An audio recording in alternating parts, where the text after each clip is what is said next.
ہمارے امام احمد رضا خان فاضل بریلوی نے لکھا ہے، آپ فرماتے ہیں کہ سجدہ قبور بالاتفاق حرام ہے اور طواف قبور بالاتفاق حرام ہے، زیارت قبور بالاتفاق جائز ہے، بوسہ قبور مختلف فی ہے، احوط یہ ہے کہ نہ دیا جائے، یعنی بوسے سے بھی اگر گریز کر لیا جائے تو کسی کو کوئی اور شائبہ نہ ہو تو یہ بھی بہتر ہے، لیکن خیر بوسے کے بارے علماء قائل ہیں، اس پر دلائل بھی موجود ہیں، لیکن قبروں کے سامنے یوں ہی کھڑے ہو جانا اور کھڑے ہو کر کے یوں سر جھکانا یہ جائز نہیں ہے۔ علامہ اقبال کہتے ہیں کبھی تم نے دیکھا کوئی کتا بھی کسی کتے کے آگے سر جھکاتا ہو؟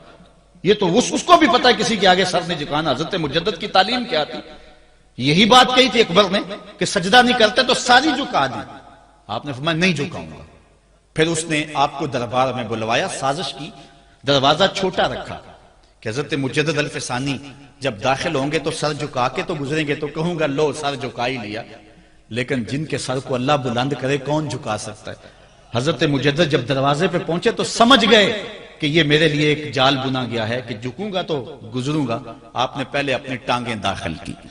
تو اقبال خراج پیش کرتا ہے، حاضر ہوا میں شیخ مجدد کی لحد پر، وہ خاک کے زیر فلک مطلع انوار، گردن نہ جھکی جس کی جہانگیر کے آگے، جس کے نفس گرم سے ہے گرمی احرار، وہ ہند میں سرمایہ ملت کا نگہبان، اللہ نے بر وقت کیا جس کو خبردار۔ اس لیے کسی کو اپنے سامنے جھکانا یا کوئی میرے لیے کھڑا ہو، حضور نے یہ بھی فرمایا کہ جو شخص یہ ارادہ رکھے کہ میرے لیے لوگ کھڑے ہوں اپنا ٹھکانہ جہنم میں تلاش کرے۔ آج خود اگر کوئی کھڑا ہو جائے تو یہ اس کی مرضی، اور حضرت سعد آئے، حضور نے فرمایا قوموا الی سیدکم، یہ تمہارا سردار آیا اس کا اٹھ کے استقبال کرو، لیکن اگر کوئی خود چاہے کہ میرے لیے کھڑے ہوں تو اس کے لیے یہ وعید فرمائی۔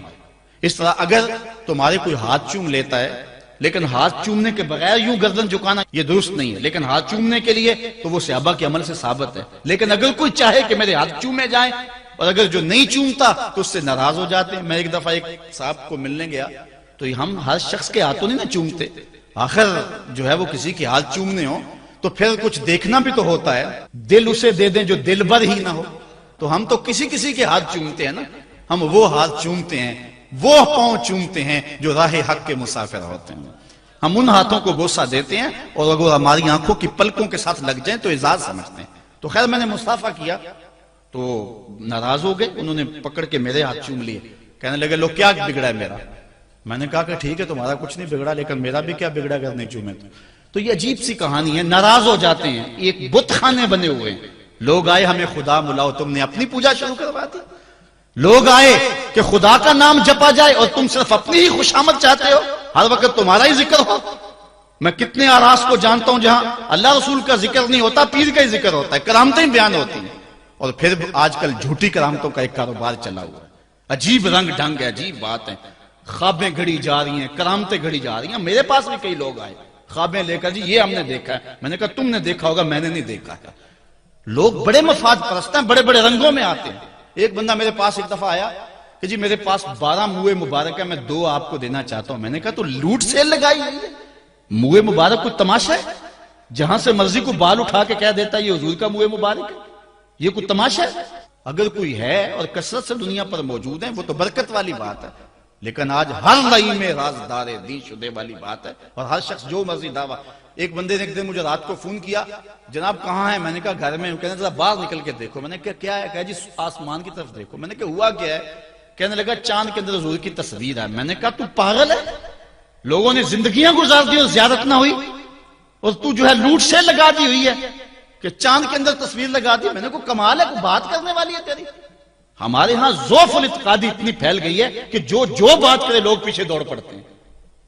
کئی ایسے واقعات ہوئے ہیں، کوئی کہتا ہے میرے گھر میں حضور کے قدم لگے ہیں، کوئی کچھ بول رہا ہے، کوئی کچھ بول رہا ہے۔ یہ لوگ اللہ سے ڈرتے نہیں ہیں، خوف نہیں کرتے۔ جھوٹی خوابیں، جھوٹی کرامتیں اگر سچی ہیں تو میں ان کا انکار نہیں کرتا، لیکن اس وقت معاشرے کے اندر جو کچھ ہو رہا ہے میں اس کی نشاندہی کر رہا ہوں۔ اپنے بھی خفا مجھ سے ہیں، بیگانے بھی ناخوش، میں زہر حلاحل کو کبھی کہہ نہ سکا کند، بات وہی کہتا ہوں سمجھتا ہوں جسے حق، نئے ابلۂ مسجد ہوں نئے تہذیب کا فرزند۔ میں کہتا ہوں اگر جھوٹوں کے پیچھے چلو گے رسول اللہ ناراض ہو جائیں گے تم سے۔ یہ جرأت کیوں کرتے ہو؟ یہ ہمت کیوں کرتے ہو؟ کیوں جھوٹے دعوے کرتے ہو؟ سچ بولو، تمہارے پیچھے کوئی لگے یا نہ لگے اس کی پرواہ نہیں ہے. یا ایھا الذین آمنوا اتقوا اللہ وقولوا قولا سدیدا. اللہ فرماتا ہے ایمان والو سیدھی سیدھی بات کرو. پھر کیا ہوگا؟ یصلح لکم اعمالکم ویغفر لکم ذنوبکم. وہ تمہارے اعمال بھی ٹھیک کر دے گا، تمہارے بخشش بھی فرما دے گا. نہ لوگ اکٹھے ہوں، نہ مجمع بنے، نہ حلقہ بنے. یار یہاں تو 72 ہوں تو وہ بھی قبول ہے. یہاں مقدار نہیں دیکھی جاتی، یہاں معیار دیکھا جاتا ہے. سر نہیں گنے جاتے، دل گنے جاتے ہیں. یہاں یہ دیکھتے ہیں. مت لوگوں کو جو ہے وہ کھلونے دے کے بہلاؤ اور لوگوں کی عقیدتوں کو لوٹو اور لوگوں کے ساتھ ظلم کرو، زیادتی کرو، اپنی آخرت بھی کالی کرو اور لوگوں کی آخرت بھی کالی کرو. آپ دیکھیں دائیں بائیں، اپنی نظر رکھیں. نگہباں بن کے جو اہل چمن کی آبرو لوٹے. چمن والو عقیدت چھوڑ دو ایسے نگہباں کی. کوئی حق کا مسافر تلاش کرو، چاہے اس کے کپڑے پھٹے ہوئے ہوں، کرامت اس کی نہ ہو ساری زندگی کے اندر، لیکن محمد عربی کی غلامی تو ہو نا. حضرت شاہ نقشبند بخاری سے کسی نے پوچھا حضور آپ کی کوئی کرامت؟ فرمانے لگے اس سے بڑی کرامت کیا ہو سکتی ہے؟ اتنے گناہوں کے باوجود زمین پہ چل رہا ہوں اور زمین مجھ کو دھنسا نہیں لیتی اپنے اندر. ہمارے بزرگوں کی تو کہانیاں یہ تھیں اور آج تھوک کے حساب سے کرامتیں دی جا رہی ہیں. آج کے پیروں کی اتنی کرامتیں، غوث پاک کی بھی اتنی کرامتیں بیان نہیں ہوتی جن کی ان کی کرامتیں بیان ہو رہی ہیں. دڑا دڑ کرامتیں بیان کر رہے ہیں. ایک بندے کے یہاں بچہ پیدا ہوا اور اس نے یہ شور کر دیا کہ یہ رمضان کے دنوں میں دودھ نہیں پیتا، اس لیے کہ حضرت غوث پاک بھی نہیں پیتے تھے، وہ بھی پیدائشی غوث تھے اور یہ بھی پیدائشی غوث ہے اور رمضان کے دنوں میں دودھ نہیں پیتا. اچھا کوئی 2-4 ماہ گزرے تو اس غوث کی ماں کو طلاق دے کے نئی عورت سے شادی کر لی. میں نے کہا کم از کم اتنا تو خیال رکھتے، جس نے غوث جنم دیا ہے اس کو تو عزت سے گھر سے رکھتے. تو یہ کیا تماشے ہیں؟ کیا لوگ بے وقوف ہیں؟ اب لوگ سمجھنے لگے ہیں. لوگ جو ہے وہ ان وجہ سے پھر دور دین سے ہوتے ہیں. نقصان یہ ہوتا ہے. لیکن میں آپ کو کہتا ہوں دنیا سے حق ناپید نہیں ہوا. اگر مداری گر موجود ہیں، ڈاکو لٹیرے اور چور موجود ہیں تو حق کا ڈنڈورا دینے والے بھی اس دھرتی پہ بستے ہیں. ہمارا رویہ یہ ہے کہ ہم کسی ایک شخص سے بدزن ہو جاتے ہیں تو پورے طبقے سے بدزن ہو جاتے ہیں. کئی بندوں کو میں سمجھا جو میں دیکھا ہوا ہے پیروں کو، اور تو نے دیکھے ہوئے ہی نہیں ہے. جن کو مل کر زندگی سے عشق ہو جائے وہ لوگ شاید آپ نے دیکھے نہ ہو، مگر ایسے لوگ بھی ہیں کہ جن کو دیکھ کر کے زندگی گزارنے کا ڈھب آ جاتا ہے، سلیقہ اور طریقہ آ جاتا ہے. ان لوگوں کی تلاش کرو. اگر ایک دکان سے کپڑا صحیح نہ ملے، سودا صحیح نہ ملے تو آپ جو ہے کیا کھانا پینا چھوڑ دیتے ہیں؟ آپ کو پتا پورے شہر سے مٹھائی کہاں سے اچھی ملتی ہے، آپ کو پتا پورے شہر سے کپڑا کہاں سے اچھا ملتا ہے، آپ کو پتا پورے شہر میں جو ہے وہ فلاں چیز اچھی کہاں سے ملتی ہے. دین بھی ڈھونڈو کہاں سے خالص ملتا ہے اور کہاں سے نہ خالص ملتا. اس کے لیے محنت کرنی پڑے گی. جھولی میں یوں نہیں ڈال دیا جائے گا، اس کے لیے تمہیں جانا پڑے گا، کوشش کرنی پڑے گی. ہاں 1 سے دھوکہ کھاؤ گے، 2 سے کھاؤ گے، 3 سے کھاؤ گے، لیکن جو تم دھوکہ کھاؤ گے تم تو رب کے نام پہ کھاؤ گے نا. حضرت عمر رضی اللہ تعالیٰ عنہ کی عادت تھی جو غلام لمبی نمازیں پڑھتا اس کو آزاد کر دیتے. غلاموں کو سمجھ آ گئی، لمبی نمازیں پڑھنی شروع کر دی، آپ آزاد کر دیتے. کسی نے کہا عمر تم تو بھولے آدمی ہو، یہ نمازیں اللہ کے لیے نہیں پڑھتے، یہ آزادی کے لیے پڑھتے ہیں. تو حضرت عمر نے کہا یہ مجھے اللہ کے نام پہ دھوکہ دیتے ہیں، میں 100 بار کھانے کے لیے تیار ہوں. ایک جگہ سے دھوکہ کھایا، 2 سے کھایا، 3 سے کھایا، 4 سے کھایا. جب تمہاری نیت ٹھیک ہوگی منزل ضرور ملے گی. یہ ہو نہیں سکتا. خورش دے بدرا جو کب کو حمام کہ یک روز افتد ہمائے بدام. سادی کہتے ہیں چارہ ڈالتا جا، دانہ ڈالتا جا، کبھی تتر آئے گا، کبھی مور آئے گا، کبھی کبوتر آئے گا، پھر ایک دن جس کو تو تلاش کرتا ہے وہ ہما بھی تو آ ہی جائے گا نا. اس لیے حق کے سفر کو نہ چھوڑنا، چلتے رہنا اور راہ حق کی جو ہے منزل پر جو ہے وہ انشاءاللہ ایک دن ضرور گامزن ہوگے.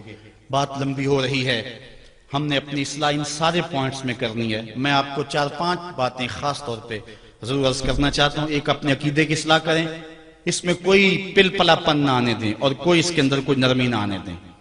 جس شخص کے سینے میں حضور علیہ السلام کے لیے بغض دیکھیں ایک لمحے میں اس سے جدا ہو جائیں. جس کے سینے میں، جس کی زبان پر صحابہ کے لیے کوئی نازیبا لفظ دیکھیں ایک لمحے کے لیے اس سے جدا ہو جائیں. جو اہل بیت کو بھونکتا ہو پرواہ نہ کریں اس کی، چاہے قریبی رشتہ دار کیوں نہ ہو. اولیاء اللہ کی عظمت جس کے سینے میں نہ ہو اس کی دوستی کو ایک لمحے سے اپنے سے دور کر دیں. علامہ رومی کہتے ہیں کہ تا توانی دور شو از یار بد بدتر بود از مار بد. جتنی جلدی ہو سکتا ہے برے یار سے دور ہو جا، چونکہ برا یار برے سانپ سے بھی برا ہے. اس لیے سانپ لڑتا ہے تو جان جاتی ہے، یار لڑتا ہے تو ایمان جاتا ہے. اس لیے برے یار سے بچ، اپنی حفاظت کر، اپنے عقیدے کی اصلاح کر. اس کے بعد دوسری بات جو اہم ہے والدین کو کبھی اذیت نہ دینا۔ یہ میں 5 باتیں آپ کو آخر میں گزارش کے طور پہ اور تاکید کے طور پہ آج کے پیغام کے طور پہ دینا چاہتا ہوں۔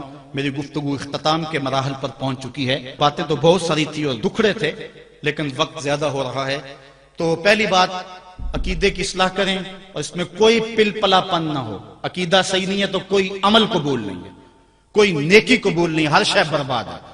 دوسری بات، اپنے والدین کی نافرمانی کبھی نہ کریں۔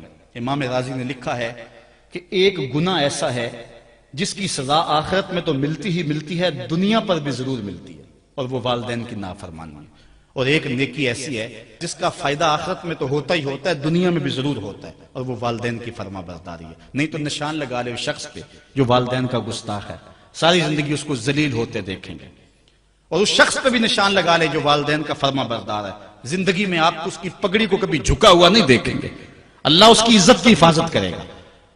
اور والدین کے لیے جو شخص روزانہ دعا کر دیتا ہے، میں نے کتب میں پڑھا ہے، ساری زندگی اس کے رزق میں بے برکتی نہیں آتی۔ اس لیے اپنے والدین کو راضی کرنا، عقیدے کی درستگی کے بعد اپنے والدین کو جا کے راضی کرنا۔ اگر کسی کے والدین ناراض ہیں، ہاتھ جوڑ کے معافی مانگنے میں کوئی شرم محسوس نہ کریں، پاؤں پکڑ لیں، منتیں کریں، ان کو راضی کر لیں۔ اللہ کی رضا والدین کی رضا میں ہے، اور اللہ کی ناراضگی والدین کی ناراضگی میں ہے۔ اور حضور علیہ السلام نے فرمایا 4 لوگ ایسے ہیں جن کو جنت میں جانے سے کوئی شے نہیں روک سکے۔ وہ 4 لوگ کون ہیں؟ ایک وہ شخص کہ جو اس حال میں مرا کہ اس کے والدین اس پہ راضی تھے۔ دوسرا وہ شخص کہ جس نے ایسی سچی توبہ کی کہ گناہ کی طرف دوبارہ پلٹنا اس کے لیے اتنا مشکل تھا جس طرح تھن سے نکلا ہوا دودھ واپس جانا مشکل ہے۔ تیسری وہ عورت جو اس حال میں دنیا سے رخصت ہوئی کہ اس کا شوہر اس کے اوپر راضی تھا۔ اور چوتھا وہ شخص کہ جس کے بال بچے زیادہ تھے، ذرائع آمدنی تھوڑے تھے، لیکن اس کے باوجود اس نے اپنے بچوں کے پیٹ میں حرام کا ایک لقمہ نہیں جانے دیا۔ تیسری بات، اپنی نظر اور شرمگاہ کی حفاظت کریں۔